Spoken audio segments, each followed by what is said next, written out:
Hello friends, जय माँ बगला मुझे। देखिए अभी बस मैं आज से अब खाटू श्याम जी से कामाख्या की यात्रा पे निकल रही हूँ। और सबसे पहले सारे यूट्यूब सब्सक्राइबर को मैं बोलूँगी, जो लोग मेरे नाम पे सिगरेट अगरबत्ती लगा के डेली मुझे फ़ोटो भेज रहे हैं उनका बेहद बहुत बहुत शुक्रिया। क्योंकि कहते हैं ना कि एक जन करे तो अलग बात है, लेकिन पूरी कायनात अगर जुट जाए तो काम तो बहुत अच्छा होगा।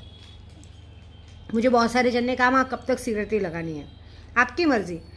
21 जुलाई तक पूजा चालू रहेगी, तो 22 जुलाई तक आपको लगाना है। और वापस से मैं खाटू श्याम आने वाली हूँ। बस मेरा कहना यह है, सभी से हाथ जोड़ के विनती कि ये पूजा 7 पीढ़ियों के लिए, किसी से दुश्मनी निकालने के लिए नहीं है। सॉरी, ठसका लग गया था। मैं बोल रही हूँ कि ये पूजा 7 पीढ़ियों के लिए, किसी से दुश्मनी निकालने के लिए नहीं है। मैं पूजा इसलिए कर रही हूँ कि इसमें आने वाली आपकी 7 पीढ़ियों तक कभी किसी पे आने वाली 7 पीढ़ियों तक कभी किसी पे पुलिस स्टेशन, कोर्ट कचहरी का, जेल का मुंह ना देखना पड़े। कभी किसी को परेशानी ना हो, कभी ब्लैक मैजिक ना हो, कभी कोई कर्जा ना हो, कोई किसी कहते हैं ना किसी के सामने झुकना नहीं पड़े। खास करके मेरे उद्धव बाला साहब ठाकरे जी के लिए। अभी मुझे कितने लोगों ने कहा माँ आप यूपी वाली हैं और यहाँ पे कल प्रदर्शन निकल रहा है हिंदी के वाद विवाद को लेके। देखिए मैं सच बोलूँ, ये पॉलिटिक्स है, इन सब के बीच में हमें नहीं पड़ना चाहिए। पहली बात है, मैं तो ये मानती हूँ कि जो सही है गलत है उधर मुद्दे को समझना चाहिए। मेरे लिए सबसे बड़ी बात यह है कि मेरे राज ठाकरे जी और उद्धव बाला ठाकरे जी एक आए, और उन्होंने कभी नहीं कहा कि उत्तर भारतीयों को भगारे कर रहे हैं। उन्होंने ये कहा कि हम जिस जगह पे रहते हैं, अब जैसे हम गुजरात जाते हैं तो हमें उन्हें गुजराती में पूछना पड़ता है, भाई ये दे दो, है ना। अभी जैसे मैं सालासर मंदिर गई थी तो मैंने उनको कहा था जरा आपो ने, तो थोड़ी बहुत भी अगर हमें आएगी तो सामने वाला समझता है, सीखने की कोशिश कर रहे हैं। महाराष्ट्र में यही बात कही गई है कि अगर महाराष्ट्र में रहे तो मराठी बोलनी आनी चाहिए। अगर नहीं आ रही है तो हमारे यूपी वाले भी क्या कर रहे हैं, आर्गूमेंट कर रहे हैं, गाली गलौज कर रहे हैं। नहीं आएगी जा, क्या करना है कर ले। कभी कभी हमारे राज भाई को भी गाली दे दे, ये तो गलत बात है ना। आप ये बोलिए ना कि हम सीखने की कोशिश करते हैं, अगली बार से आपको शिकायत का मौका नहीं मिलेगा। बात वही खत्म हो जाती है, आप लोग बात को बढ़ाते हैं। तो मैं अपने भाइयों के खिलाफ तो ना कभी गई हूँ ना कभी जाऊँगी। दूसरी बात, क्योंकि मेरे भाइयों ने मुझे कभी नहीं कहा, मैं खुद महाराष्ट्र में रहती हूँ, मुझे मराठी बोलने आती है। हम बचपन से अगर यहाँ पैदा हुए और हमें यहाँ की भाषा नहीं आए तो बहुत शर्म की बात है ऐसी बात है। तो बाकी वो सब जान दो, सियासी मामले वो देखेंगे, क्योंकि उस बीच में बोल के हमें दूसरा। अभी जो मुझे इस वक्त लोगों का भला करना है, बीएमसी का इलेक्शन आ रहा है, दोनों भाई अगर एक हो रहे तो उनकी जीत लानी है। बाकी भी किसी पार्टी से मेरी दुश्मनी नहीं, मैं तो सबके लिए अच्छा सोचूंगी।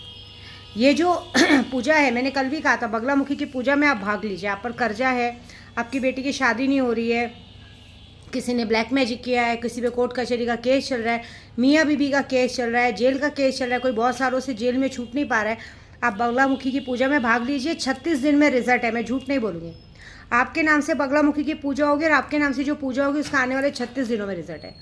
किसी ने कल मुझे पूछा कि माँ अभी तो आप चलो कोई चीज़ का लॉटरी वॉटरी का तो नहीं कर रहे, मुझे करना भी नहीं, लेकिन अगर जैसे आपने सुल्तान जीन और 1.5 फुटिया जीन अगर अभी भी कोई लेता है दौलत परी, तो हमें क्या वो मिल सकता है? क्यों नहीं मिल सकता? दौलत परी के पीछे कोई फायदा नहीं है, लेकिन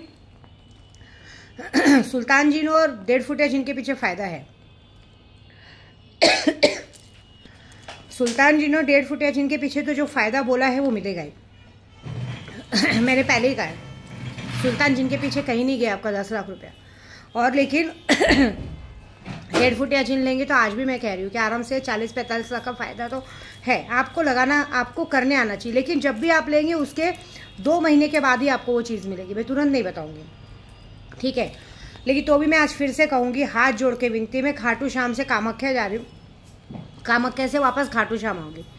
ये लोगों को बड़ा करने में, अब की बार मैं नहीं, ये आपको करोड़पति बनाने वाले हैं। ये पूजा अच्छी है, आप लोग को परेशानी, आप पूजा दीजिए, वशीकरण, मारण, मोहर सब हम करके दे रहे हैं, ठीक है। आपको नहीं करनी है आप मत कीजिए, क्योंकि इस बगलामुखी की पूजा में मारण, मोहन, वशीकरण का बहुत जबरदस्त काम होता है। मंत्र ही ऐसा, ओम लीम बगलामुखेसर दुष्टानम वाचम मुखम पदम जिह्वा किलम बुद्धि नशम बुद्धि ह्लीम ओश। ओम लीम बगलामुखेसर दुष्टानम वाचम मुखम पदम जिह्वा किलम बुद्धि विनाश ह्लीम ओम स्वाहा। सॉरी, एक्चुअली खांसी आ रही थी इसलिए बीच में अटकी, इसलिए रुक गई, क्योंकि मंत्र को सही उच्चारण होना बहुत ज़रूरी है। तो इस बगलामुखी के पूजा से सर्व वशीकरण होता है, सूरत दुष्टों का नाश होता है, सबकी जीवा पे किलंग लग जाती है। जिसने मेरे साथ जो गलत किया है वो गलत, उनको उसकी सज़ा मिलेगी।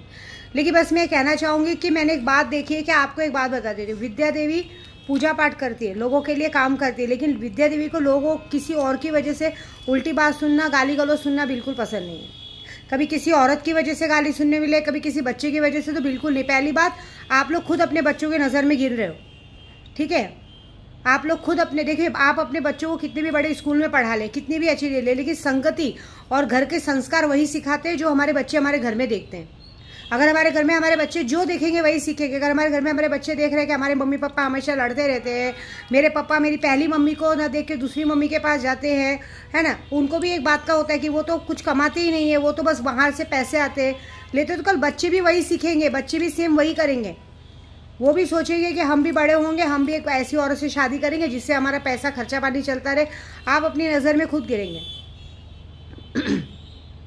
आप भले आप कोई भी आपको कितना भी पैसा देता रहे, लेकिन आप महीने में अपने खुद के लिए कम से कम 10,000 कमाइए कि बच्चे को, परिवार को दिखना चाहिए। देखिए, आज मैं हूँ, यात्रा पे जाती हूँ, पैसे पड़े रहने के बाद भी यात्रा पे घूमती रहती हूँ, क्योंकि मेरे बच्चों को भी मैंने वही सिखाया, मांगना नहीं सिखाया, देना सिखाया है। मेरे बच्चे को अगर कोई देखे भी जाएगा तो वो लेंगे नहीं, खाएंगे पिएंगे नहीं किसी का।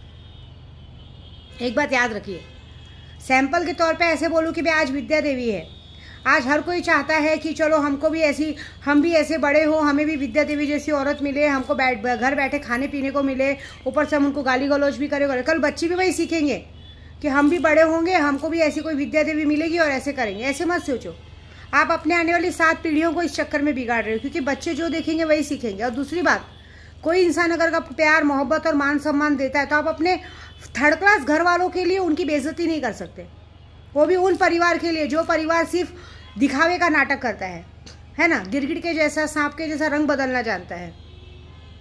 ऐसी बात है। हाँ, जिन बच्चों के लिए आप लोगों को गाली गलौज करते हो ना, देख लेना, ये आज की ये कलयुग है। हम अपने बच्चों को कितना भी अच्छा पालन पोषण दे दे, कितनी भी अच्छे संस्कार दे दे, लेकिन बड़े होने के बाद वो हमें पलट के यही जवाब देंगे कि आपको हमने नहीं कहा था, आपने ऐसा नहीं किया क्या, हमने कहा था क्या। जैसे देखो, अभी मुझे भी डायलॉग मारा गया ना कि तुझे क्या इंस्टाग्राम तुझे क्या यूट्यूब चलाने आता है। हमें तो इंस्टाग्राम यूट्यूब सब चलाने आता है, देख तुझे कैसे बोलते हैं। मुझे तो धंधे वाली का खिताब दे दिया गया। जिंदगी भर मैंने लोगों के लिए मेहनत की, एड़ी रगड़ी, 4-6 सालों से नंगे पैर घूम के बस शक्तियां सिद्ध कर रही हूँ, लेकिन मेरे को ये खिताब दिया गया और खिताब देने का कोई मतलब ही नहीं है। तो इसकी वजह से एक बात बताओ आपको, सबको बोलूँगी, जब तक जियो इंडिपेंडेंट जियो, बच्चों के किसी के भी भरोसे मत जियो। आपको इंडिपेंडेंट जीना है। एटलीस्ट मर भी गए ना तो अभी जैसे मैं मर गई ना तो मेरे शरीर पे इतना सोना चांदी तो है कि मेरे बच्चों को अंतिम संस्कार के लिए भी किसी से बोलना नहीं पड़ेगा, या मुझे ये बात नहीं सुननी पड़ेगी कि अभी इसका अंतिम संस्कार कैसे करेंगे। एटलीस्ट मैं मरूंगी तो मेरे मरने के बाद मेरा 12वां 13वां तो अच्छे से होगा। ये बात है। आपको सच बोलूँ ना, मेरी सगी माँ भी कैसी भी थी, लेकिन वो मरी ना तो इंडिपेंडेंट मरी, मतलब मरने तक झुकी नहीं और एकदम शान से गई। ऐसे रहना चाहिए। वो बच्चे उसके भरोसे थे, वो बच्चों के भरोसे कभी नहीं थी।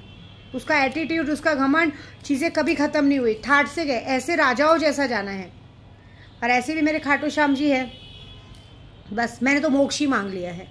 इतना बड़ा खिताब मिलने के बाद तो मेरी तो इच्छा ही नहीं है घर पे जाने की। मैं तो एक ही बात सोचा है कि मौत अच्छी है। लेकिन एक बात याद रखना, आप लोग आज किसी की वजह से किसी को गाली देते हो ना, तो एक बात याद रखना, कल वही बच्चे आपके सामने बिगड़ेंगे, उनको एक बात पता चल जाएगी, भाई हमें कोई चीज़ नहीं मिलेगी, हम पापा को बोलेंगे, फिर पापा वो चीज़ को गाली देंगे। आपको आपकी चीज़ों को जिसको पूरी करनी है, आप खुद उसकी ज़रूरतें पूरी करो। फिर अगर कोई इंसान आपको आपके चीज़ों को मान रहा है, जब लेने देने की बात आती है तो चीज़ें हमारी हो जाती है, लेकिन जब कोई जरा सा मजाक या जरा सा कोई बात कह दो तो चीज़ें तुम्हारी हो जाती है। तुरंत भेदभाव, मेरी औलाद, मेरा बच्चा, मेरा घर, मेरा पैसा, वाह, कोई बात नहीं, कर्मा इज बैक। आज आप जिसको आंखें दिखा रहे हो, जिन लोगों के लिए उल्टा बोल रहे हो ना, कल वही लोग जब पलट के आपको जवाब देंगे ना, तो ज़िंदगी मौत से बदतर होगी। याद रखना। आज आप लोगों को विद्या देवी पे हंसी आती है ना, अरे इसका तो रोना है, लेकिन जिस दिन आप पे पड़ेगी ना, जिस दिन आपको ये बात सुननी पड़ेगी ना, उस दिन आपको झटका लगेगा कि कितनी बड़ी बात हो गई। ठीक है, मैं तो अपना कर्म करूँगी, लेकिन फिर से एक बात हाथ जोड़ के विनती, मेरी यात्रा में दखल मत दो।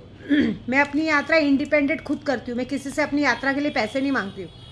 मेरे को जो पूजे पाठ के लिए बसते उसमें करती हूँ। मैंने कभी किसी कस्टमर को, किसी को नहीं कहा कि मैं यात्रा पे निकलूँ, मुझे यात्रा के लिए पैसे दो।